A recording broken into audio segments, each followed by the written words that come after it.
Bank কিভাবে প্রত্যেক ব্যাংকে বাধ্যতামূলক ইন্স্যুরেন্স করাইতে হবে, নাইলে ওই ব্যাংক কোনো ব্যবসা করতে পারবে না, কোনো গ্রাহক নিতে পারবে না। তাহলে এবার এই যে 1 লক্ষ টাকা ফেরত দিবে, এই 1 লক্ষ টাকা বীমা কোম্পানি ফেরত দেবে কারে? গ্রাহক। এত মনে করেন সমস্ত টাকা ধ্বংস করে কি দেউলিয়া হয়ে গেছে, 400 কোটি টাকা এটাও কি চলে গেছে।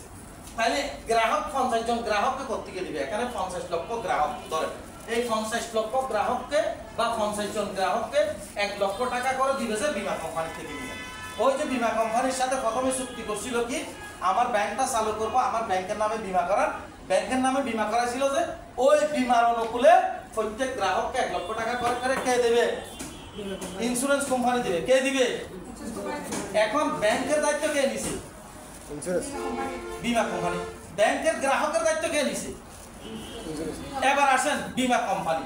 এটা তো গেল ব্যাংকের বিষয়, এবার আসেন বীমা কোম্পানিটা আসেন।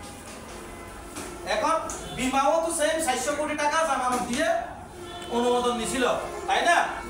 এখন কোন বীমা যদি বিলুপ্তি অথবা দেউলিয়া হয়ে যায়, তাইলে গ্রাহক কি পাবে? দেখেন এবার কিভাবে ইয়া করে। ব্যাংকে যেটা আমার এখানে গ্রাহক 100 টাকা জমা করলে, কত টাকা? 100 টাকা জমা করলে 70 টাকা ইনভেস্টে যাবে, আর বাকি 30 টাকা 30% টাকা 70% ইনভেস্টে যাবে, 30% টাকা যাবে কোথায়? লাইফ ফান্ডে, অর্থাৎ বাংলাদেশ ব্যাংকে জমা হবে। কোথায় হবে? বাংলাদেশ ব্যাংকে জমা হবে। কত পার্সেন্ট? 30%।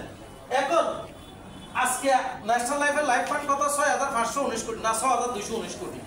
আজকে পর্যন্ত কত? 6219 কোটি। এটা ব্যবসার বাইরে শুধু এই 30%-এর টাকা জমা আছে, 6219 কোটি টাকা, তাই না? এখন যদি কোনো বীমা বিলুপ্তি অথবা দেউলিয়া হয়ে যায়, তাইলে গ্রাহক সম্পূর্ণ টাকা ফেরত পাবে। গ্রাহক কিভাবে সম্পূর্ণ টাকা ফেরত পাবে? বাংলাদেশ সরকারের মাধ্যমে, বাংলাদেশ ব্যাংকের মাধ্যমে, অর্থ মন্ত্রণালয়ের মাধ্যমে। এখানে যেখানে ব্যাংক 1 কোটি টাকা রাখলে মাত্র 1 লাখ টাকা ফেরত পাবে আমাদের বীমা কোম্পানি থেকে ব্যাংকের গ্রাহক, আর বীমার গ্রাহক পাবে কি? সরাসরি লাইফ ফান্ড থেকেই চলে আসে, তাই না?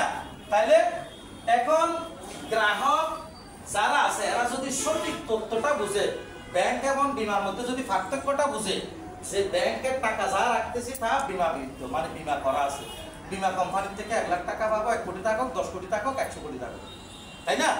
কত পাবো? 1 লাখ টাকা। এটা সরকারি আইন, কিন্তু এটা কি সরকারি। এখন বীমা যদি বিলুপ্তি হয়ে যায় তাহলে আমি পুরো টাকা পাবো। এবার আসেন সেম একই ডিভিএস আসুনার যেটা বুঝাইছি, 1000 টাকা ডিভিএস ব্যাংকে করলো ব্যাংক, তাইলে 1000 টাকা ডিভিএস বীমাতে করলো। বুঝতে পারছি কিনা? কোথায় করলো? বীমাতে করলো। সেম শুধু 1000 টাকা জমা দিয়ে গ্রাহক মারা গেল, 1000 টাকা জমা দিয়ে গ্রাহক মারা গেল। এখন ব্যাংকে 1000 টাকা জমা দেওয়ার পর, মারা দেওয়ার পর নমিনি গিয়ে বলতেছে আমার আম্মু আব্বু যাই হোক মারা গেছেন, এখানে 1000 টাকা রাখছেন, আমাদের ফেরত দেন। তখন ব্যাংক বলবে যে আপনি একটু ওয়ারিশ সনদ আনেন, একটা মৃত্যু সনদ আনেন। ব্যাংক বলবে যে আইন অনুযায়ী কি বলবে? একটা ওয়ারিশ সনদ, মৃত্যু সনদ আনতে হবে। এবং বীমা ব্যাংকের মধ্যে এই 1000 টাকায় ওয়ারিশ যদি 10 জন থাকে 10 জনকে ডাকবে। কয়জন?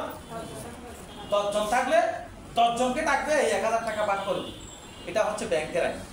এটা কিসের আইন? ব্যাংকের আইন। এবার বীমার আইন দেখেন, 1000 টাকা সেম তো আমার এখানেও করছিল।